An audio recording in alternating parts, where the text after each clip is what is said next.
dengarkan ini. Bapak tadi dengar saya menyebutkan Al-Mahdi enggak? Di mana kemunculan Al-Mahdi? Setelah terjadinya dukhan. Rasulullah bersabda, saat Al-Mahdi muncul, kalian sudah kembali seperti zaman sekarang, kata Nabi. Kalian akan berperang bersama Al-Mahdi menggunakan pedang, menggunakan panah, menggunakan tombak, dan kalian akan berlari berjalan di atas kaki kalian. Kalian akan menunggang kembali kuda-kuda perang kalian. Thumma udtum min haitsu bada'tum wa udtum min haitsu bada'tum wa udtum min haitsu bada'tum. Saat Al-Mahdi muncul, kondisi kalian ketika itu sudah kembali secara total dan sempurna seperti hari ini, kata Rasulullah sallallahu alaihi wasallam. Kita dipaksa oleh Allah hidup menjadi manusia seperti zaman dulu, serba manual. Aneh. Ini Al-Mahdi setelah dukhan. Albert Einstein, Bapak ingat nggak dengan orang ini? Namanya Albert Einstein, bapak fisika dunia, konon katanya begitu. Beliau ditemui oleh lebih dari 2000 wartawan seluruh dunia, termasuk dari negara-negara maju yang sedang berlomba-lomba membangun industri-industri nuklir, pabrik-pabrik senjata modern dalam persiapan perang dunia ketiga. Wartawan ini mendesak Albert Einstein, Tuan Albert, apa pandangan engkau perang dunia ketiga nanti seperti apa? Mereka ingin dengar. Mula-mula Albert Einstein nggak mau jawab, Pak. Tapi karena dipaksa, akhirnya dia berkata, kalian nanti akan berperang dengan senjata manual pada perang dunia ketiga.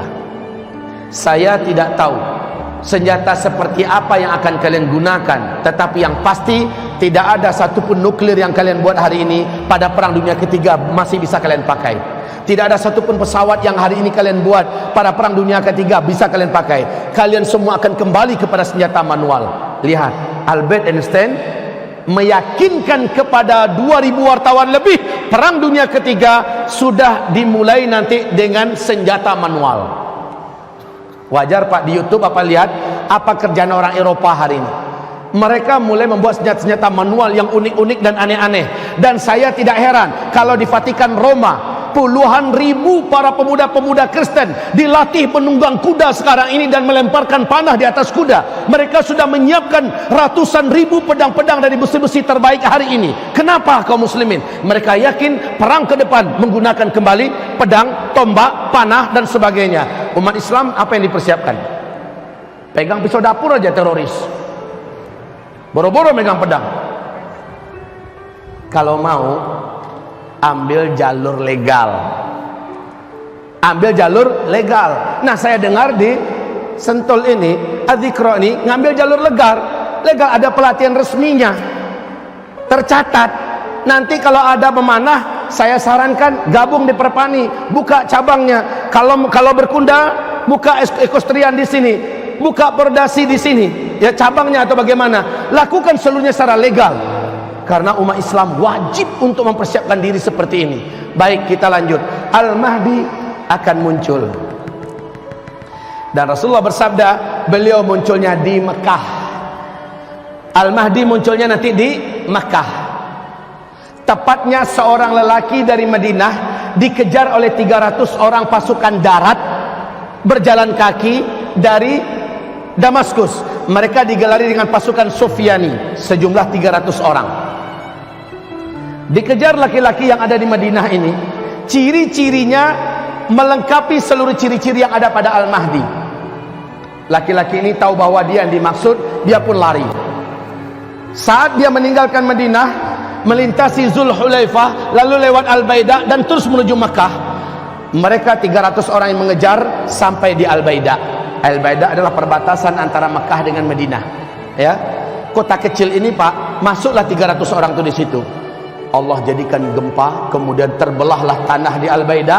Satu kota itu, gedung-gedungnya, pasar-pasarnya tenggelam masuk ke dalam tanah. Termasuk 300 orang yang ada mengejar tadi tenggelam seluruhnya, kecuali hanya satu orang.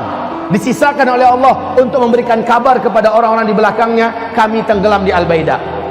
Maka penduduk Mekah tahu bahwa penduduk masyarakat yang ada di Al-Baida sudah tenggelam. 300 pasukan yang mengejar seorang lelaki yang lari ke Mekah juga sudah tenggelam di Al-Baida. Maka pahamlah penduduk Mekah, laki-laki yang dikejar itu menurut hadis itulah Al-Mahdi.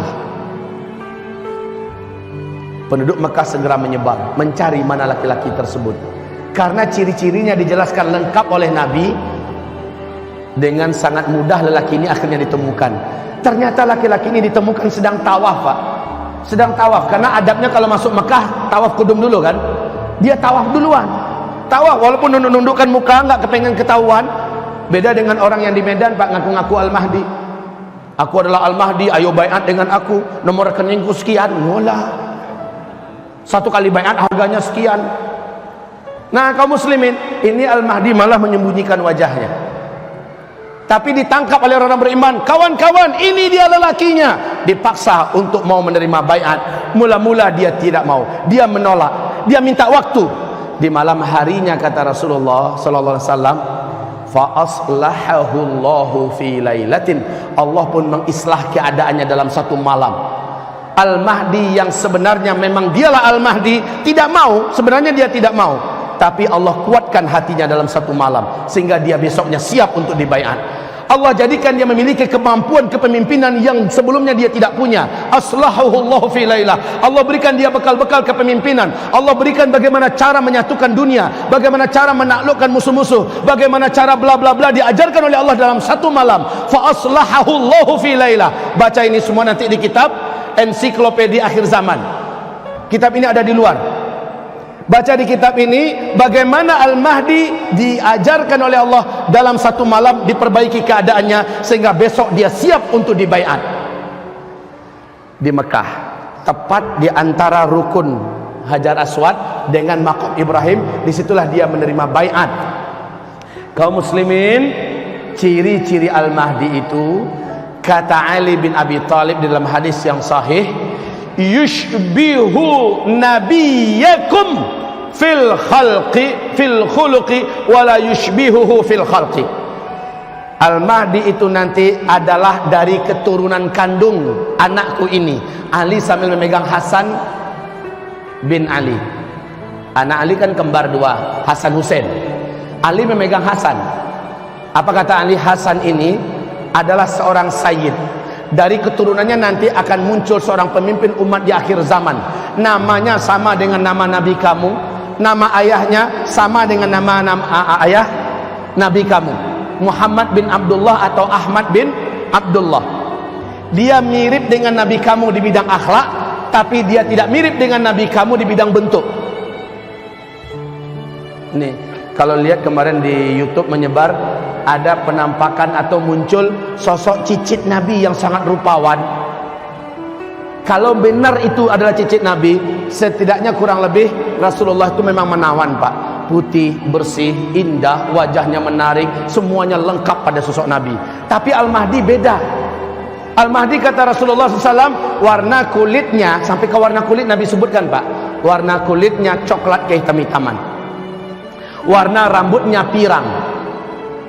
Warna jenggotnya tebal sampai ke dada, jenggot teroris. Alisnya kata Rasulullah melengkung seperti bulan purnama, melengkung seperti bulan sabit. Hidungnya, tulang hidungnya mancung dan lurus. Jadi hidung-hidung yang kayak kita-kita ini nggak laku jadi Al-Mahdi. Bibir atas dan bibir bawahnya sama tebal, seimbang dan indah dilihat. Giginya kata Rasulullah rata, tidak ada yang boneng ke depan, tidak ada yang mundur ke belakang. Jarak antara satu gigi dengan gigi yang lain dapat dimasukkan sehelai benang. Kemudian kata Rasulullah sallallahu alaihi wasallam, Al-Mahdi ini saat dibaiat persis dalam usia aku diangkat oleh Allah menjadi nabi dan rasul. Usianya 40 tahun. Ciri-cirinya, tingginya, bidang dadanya, bulu dadanya, Nabi ceritakan dengan detail. Sampai-sampai kata Rasulullah, dia berbicara dan berbahasa dengan bahasa yang fasih, tapi tidak lancar mengucapkan huruf ra. Hurufnya agak cadel, Pak. Ya. Baik kaum muslimin, Rasulullah sallallahu alaihi wasallam meneruskan, ada tanda-tanda alam menjelang kedatangan Al-Mahdi yang tidak bisa dikarang-karang, nggak bisa ditutup-tutupi. Tanda-tanda alam ini, yang pertama, Al-Mahdi akan muncul ketika Jazirah Arab dan negeri Arab sudah mulai dituruni salju.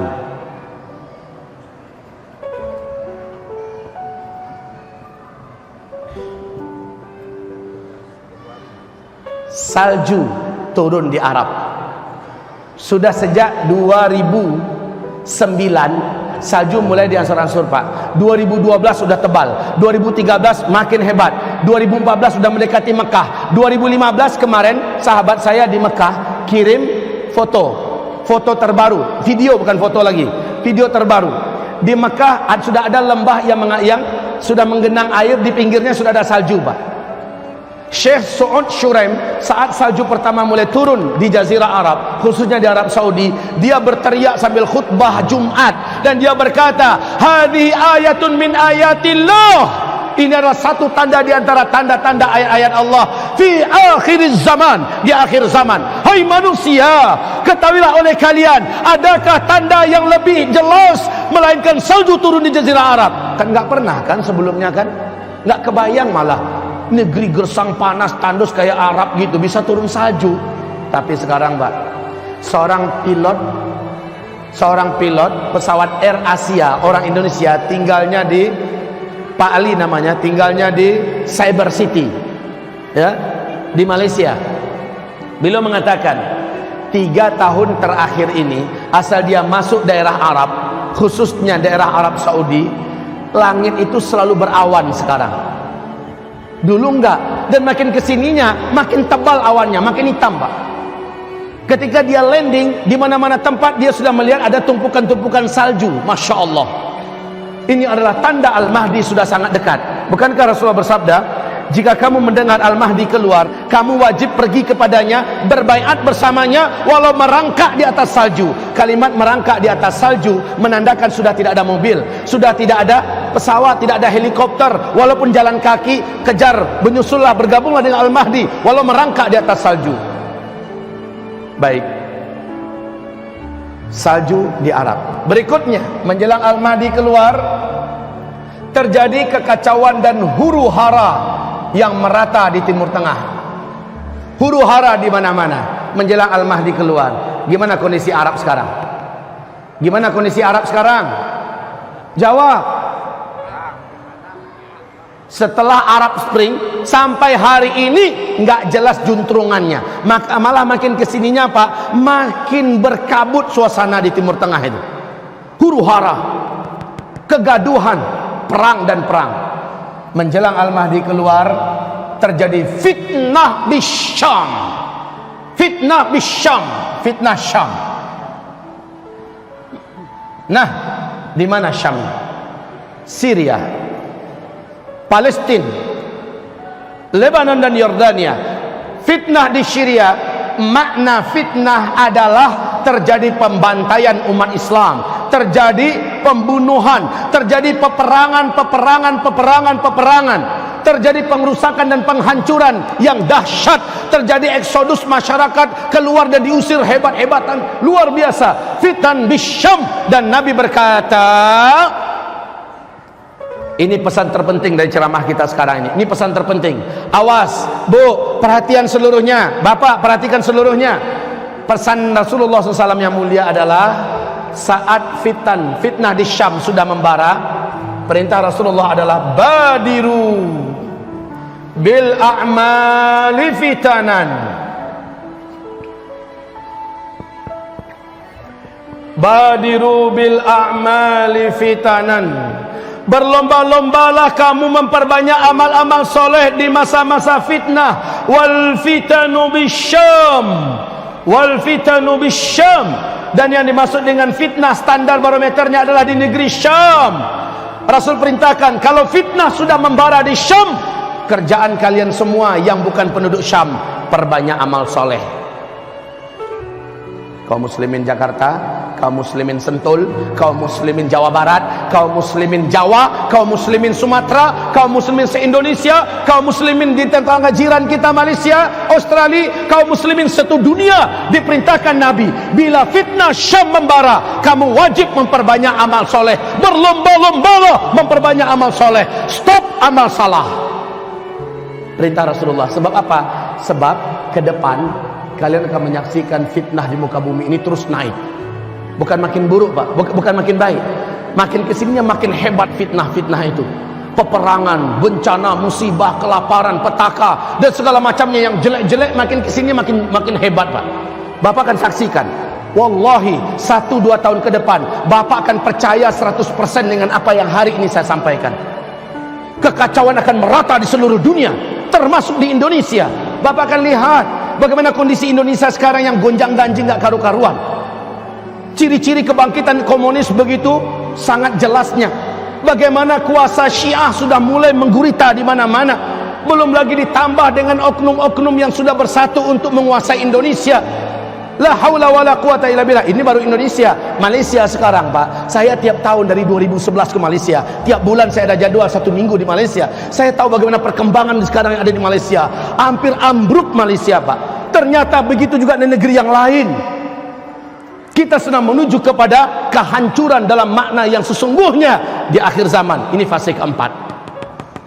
Perintah Nabi, perbanyak amal soleh. Perbanyak amal soleh.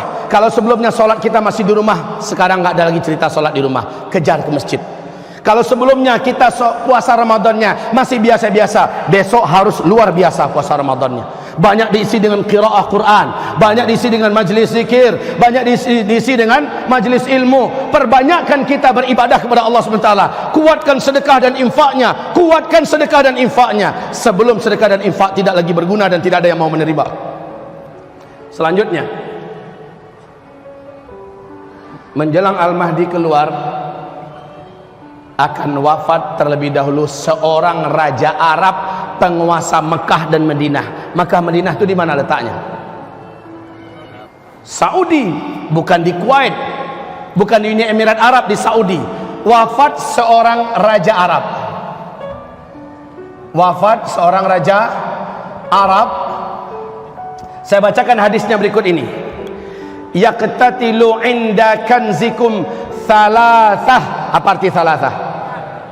Akan saling bergaduh, akan saling ribut, akan saling bercanggah, akan saling bertengkar, jatuh menjatuhkan, bahkan mungkin mengarah kepada perang. 3 orang putra khalifah atau putra raja ketika meninggal seorang raja pemimpin Mekah Madinah. La yasiru ila wahid minhum. Tidak seorang pun dari mereka bertiga itu yang benar-benar akan memimpin Mekah Madinah. Sebab apa? Rasul bersabda, kepemimpinan Mekah Madinah akan langsung digenggam dan dipegang oleh keturunan kandungku dari ahlul baitku.